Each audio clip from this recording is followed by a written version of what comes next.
పిల్లలందరూ వచ్చారా? వచ్చాం తాతయ్య. మరి తరువాత ఏం జరిగిందో కథ చెప్పుకుందామా?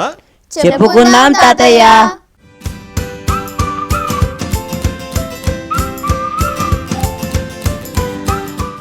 ఇక యావే పేరిట పండుగ చేసుకుందాం అని అన్నాడు. ఇక దాంతో అందరూ ఆ బంగారు దూడ ముందు బలులు అర్పించారు. ఆ తరువాత తింటూ తాగుతూ ఆడుతూ పాడుతూ జాతర చేసుకున్నారు. అంటే మోషే ఇక కిందికి రానే రాడనుకున్నారా తాతయ్య? లేక చనిపోయాడనుకున్నారా? ఏదేమైనా అహరోను పైకి వెళ్ళి చూసుండొచ్చు కదా, లేదా కనీసం దేవుణ్ణి ప్రార్థించి ఏం చేయాలో అడిగి ఉండొచ్చు కదా. మరి ఈ విషయాన్ని మోషే తెలుసుకోలేదా తాతయ్య? అయితే యావే ప్రభువు జరిగిన అనర్థాన్ని చూశాడు. ఇశ్రాయేలీ ప్రజల పిచ్చి చేష్టలకు ఆయనకు కోపం వచ్చింది. మోషేతో జరిగింది చెప్పి వెంటనే కొండ దిగి వెళ్ళమన్నాడు. మాట తప్పిన వారికి దండన విధిస్తానని, ఇక ఉపేక్షించేది లేదని చెప్పమని చెప్పాడు. అయ్యయ్యో, దేవుడి కోపం వస్తే వారు తట్టుకుంటారా? నాశనం అయిపోతారు కదా. మరి మోషే ఇంత కష్టపడి వారిని ఐగుప్తు నుండి విడిపించుకొని వస్తే చివరికి ఇలా జరిగింది ఏంటి తాతయ్య? మోషే కూడా నీలాగే ఆలోచించాడురా ప్రశాంత్. ఈసారికి వారిని క్షమించమని వేడుకున్నాడు. రక్షిస్తానని చెప్పి తెచ్చి శిక్షించాడు చూడు అని ఈ లోకం నిన్ను నన్ను ఆడిపోసుకుంటుంది. కనుక నేను వెళ్ళి వారికి చీవాట్లు పెట్టి బుద్ధి చెబుతాను. వారు బుద్ధి తెచ్చుకొని మన్నింపు కోరితే క్షమించు, లేకుంటే దండించు. ఇంకా కోపం తగ్గకుంటే వారితో పాటు నన్ను నాశనం చెయ్యి అని దేవుణ్ణి బ్రతిమాలుకున్నాడు. మోషే వేడికోలు విని దేవుడు కొంత శాంతించాడు. వెంటనే వెళ్ళి వారిని సరిదిద్దమన్నాడు. మోషే కొండ దిగి వచ్చి వారు తయారు చేసుకుని ఆరాధిస్తున్న బంగారు దూడను కాల్చి మసి చేశాడు. తన చేతిలో ఉన్న దైవ శాసనాల పలకలను విసిరికొట్టాడు. అవి పగిలి ముక్కలైపోయాయి. అహరోను చేత వారు చేయించిన తప్పిదాన్ని ఎత్తి చూపాడు. అప్పుడు దేవుడు మోషేతో ఇలా అన్నాడు, పాపం చేసిన వారి పేర్లు మాత్రమే నా కరుణ నుండి తొలగింపబడతాయి. ఇప్పటి నుండి నా దూత వీరికి మార్గదర్శకత్వం వహిస్తుంది అని అన్నాడు. అప్పుడు పాపం చేసిన వారందరూ అరిష్టాల పాలయ్యారు. మోషే తెచ్చిన శాసనాల రాతి పలకలు పగిలిపోయాయి కదా తాతయ్య. మరి మళ్ళీ కొత్త శాసనాలు విధించాడా దేవుడు? లేదమ్మా, మోషేను ఒంటరిగా సీనాయి పర్వతం మీదికి రమ్మన్నాడు దేవుడు. మళ్ళీ 2 రాతి పలకలు సిద్ధం చేయమన్నాడు. వాటిపై తాను మళ్ళీ ఆజ్ఞలను వ్రాసి ఇస్తానని చెప్పాడు. మోషే 2 రాతి పలకలను తయారు చేసుకుని సీనాయి పర్వతంపైకి వెళ్ళాడు. దేవుడు మేఘరూపంలో ప్రత్యక్షమై మోషేను కలుసుకున్నాడు. రాతి పలకలపైన తన శాసనాలను మళ్ళీ వ్రాశాడు. అయితే దేవుడు తన ప్రజల మీద మళ్ళీ కనికరం చూపించాడన్నమాట. అవును, వారిని వాగ్దత్త భూమిని చేరుస్తానని మాట ఇచ్చాడు కదా. అయితే వారు ఎక్కడికి వెళ్ళినా, ఏ జాతీయులతో కలిసినా తన ఆజ్ఞలకు కట్టుబడి ఉండాలని తెలిపాడు. అప్పుడు మోషే ఆ విధంగా యావే ఉపదేశాలను వింటూ 40 రోజులు ఉపవాసంలో గడిపి పర్వతం దిగి వచ్చి శాసనాల పలకలను దేవుని గుడారంలో ఉంచాడు. ఆ తరువాత దేవుని ఆజ్ఞలను వివరించి ఇశ్రాయేలీయులు ఆచరించాల్సిన పండుగల గురించి, పాటించవలసిన మత సంప్రదాయాల గురించి, బలులు అర్పించే విధి విధానాల గురించి వివరించాడు. ఇశ్రాయేలీ ప్రజలను యాకోబు కుమారుల పేర్లతో 12 గోత్రాలుగా విభజించి వారి వారి నియమాలను ఎరుకపరిచాడు. లేవి గోత్రస్థులను అర్చకులుగా నియమించి దేవుని వంతు పాలు వారికి చెందుతుందని తెలిపాడు. పాపాల మన్నింపు కోసం కిప్పూరు మన్నింపు దినాన్ని ఆచరించాలని, దానిని అనుసరించే విధానాన్ని వివరించాడు. అలాగే సబ్బాతు నియమాన్ని, దేవుడు పవిత్రతతో పాల్పంచుకునే ఆచరణ విధానాలను ఎరుకపరిచాడు. అయితే దేవుడు వారి అపరాధాలని మన్నించి వారిని అదుపులో పెట్టే ఏర్పాటు చేయించారన్నమాట. అవును చిట్టి తల్లి, అలాగే వారిలో 70 మంది ఉత్తముల్ని ఎంపిక చేసి దేవుడు మోషేకు ప్రసాదించిన శక్తిలో వారిని భాగస్థులను చేశాడు. మోషే నాయకత్వ బాధ్యతను వారికి పంచి ఇచ్చాడు. అప్పుడు వారందరూ ప్రవక్తల వలె ప్రవచించసాగారు. మోషే సహచరుడు నూను కుమారుడైన యెహోషువ వారందరూ అలా ప్రవచించడాన్ని అడ్డుకోవాలని భావించాడు. కానీ యావే తన ప్రజలందరూ ప్రవక్తలుగా మారాలని దేవుడు కోరుకుంటున్నారని మోషే అతనికి దేవుని సంకల్పాన్ని విశదపరిచాడు. ఏదేమైనా దేవుడు వారి జీవితాలని క్రమశిక్షణతో ఒక క్రమ పద్ధతిలో ఏర్పాటు చేశారన్నమాట.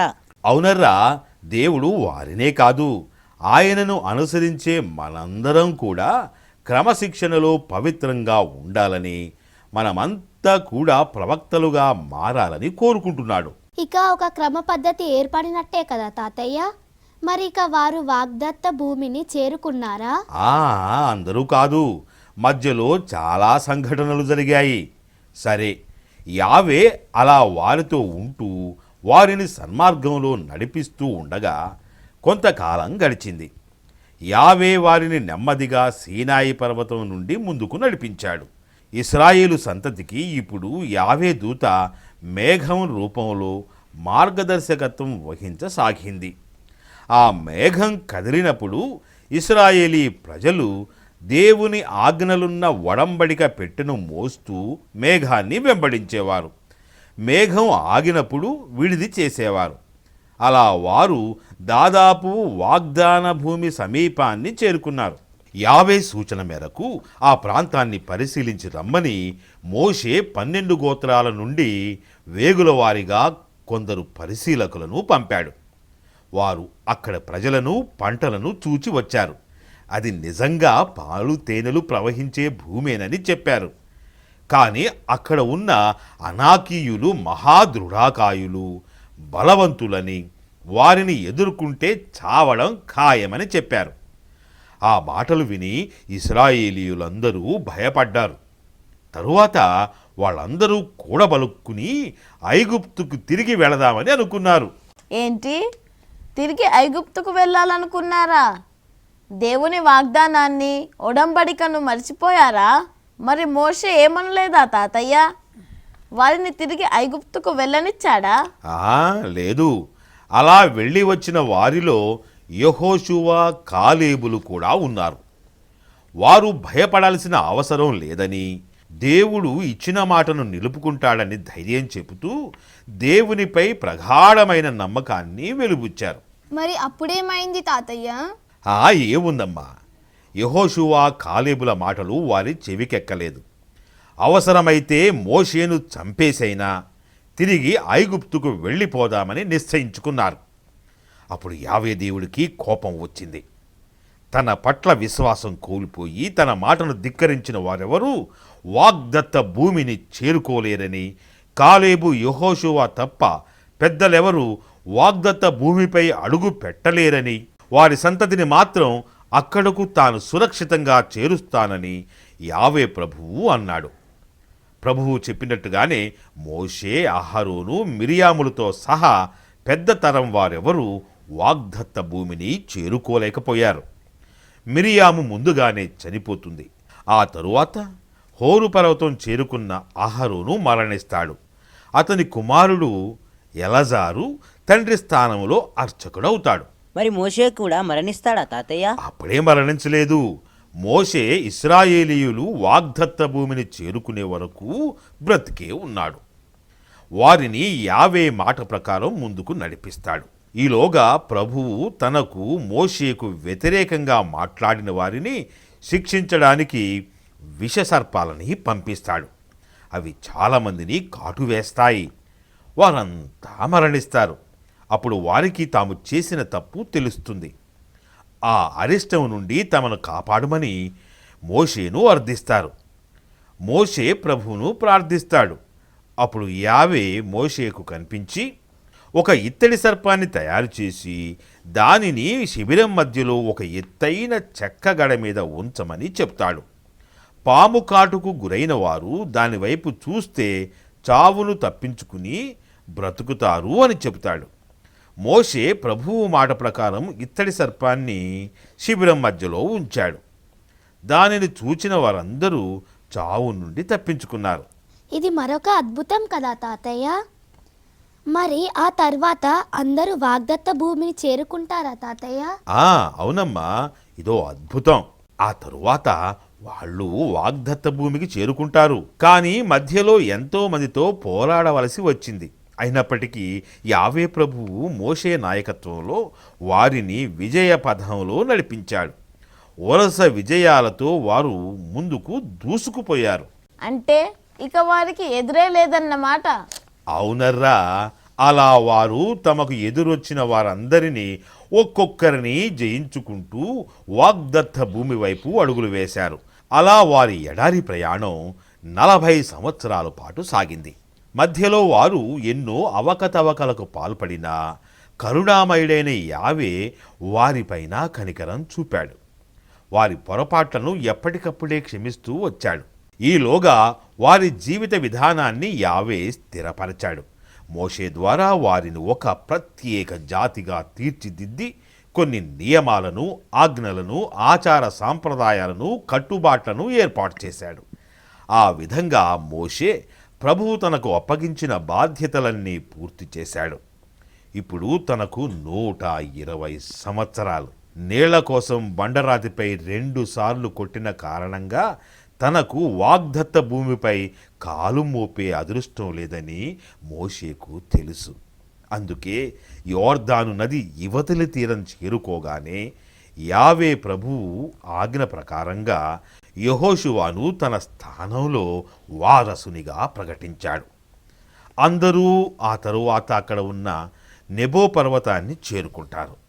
అక్కడకు చేరగానే యావే ప్రభువు ఆ నెబో పర్వతం పైనుండి వాగ్దత్త భూమిని మోషేకు చూపించాడు. మరి తాతయ్య, మోషే వాగ్దత్త భూమిని చేరుకోలేడని అన్నారు. అవునమ్మా, అన్నాను కానీ చూడలేడు అని చెప్పలేదుగా. మోషే కనులారా వాగ్దత్త భూమిని దర్శించుకున్నాడు. ఆ తరువాత మోవాబు ప్రాంతంలోని నెబో పర్వతంపైనే మోషే తృప్తిగా కన్నుమూశాడు. ఆయన ఎటువంటి జబ్బు లేకుండా సంపూర్ణ ఆరోగ్యంతోనే చనిపోయాడు. ఇక ఆ తరువాత యెహోషువ నాయకత్వంలో ఇశ్రాయేలీయుల సంతతి యోర్దాను నది దాటి అవతల ఉన్న వాగ్దత్త భూమిని చేరుకున్నారు. సారవంతమైన ఆ ప్రాంతాన్ని దేవుడు వారికి దారాదత్తంగా ఇచ్చాడు. ఇదర్రా మోషే కథ. మోషే పూర్వవేదంలో తొలి గ్రంథాలకు మూలకర్త. చాలా బాగుంది తాతయ్య. అయ్యో, మోషే ఎన్ని కష్టాలు పడ్డాడో కదా. కష్టాలను కూడా ఇష్టంగా తీసుకున్నాడు కాబట్టి మహానాయకుడు అయ్యాడు కదా తాతయ్య. అవునమ్మా. సరే, ఈసారి మరో మంచి కథ చెప్పుకుందాం. మరి ఇక ఇళ్లకు వెళదామా? వెళ్దాం తాతయ్య.